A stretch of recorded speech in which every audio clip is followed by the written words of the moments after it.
वहिनी, जेवायला वाढतेस? मुलांना पण भूक लागली आणि मी पण म्हटलं थोडासा आराम करेल जेवण करून.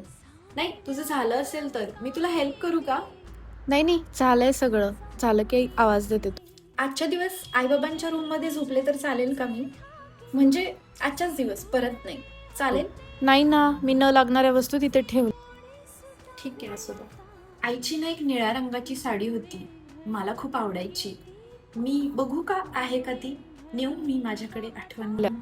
नाही, मी बघते ते कपाट उघडून, कारण तुम्हाला आता कुठलं काय सापडणार आहे. बिस्किट्स किंवा काही आहे का नाश्ता करायला? म्हणजे मुलांना यावेळी भूक लागते ना, म्हणून म्हटलं, बाकी काही नाही. इथे नाश्त्याची सवय नाहीये ना कोणाला, त्यामुळे नाश्ता नाही केलाय. दादा, तुझं आवडतं आईस्क्रीम आणलंय, खायचं आपण? पटकन खाऊयात का दोघं जण? नको हा, जेवणाची वेळ झालीये आणि शुगरही वाढेल त्यांची. उगीच सर्दीला कहार. आई होती तर बॅगेत काय भरू आणि काय नको असं व्हायचं तिला. शोधून शोधून सगळ्या गोष्टी आणायची माझ्यासाठी. त्यांच्यानंतर आज माहेर म्हणजे फक्त पाहुणचार झालाय. पाहुण्यासारखं यायचं आणि पाहुण्यासारखं निघून जायचं.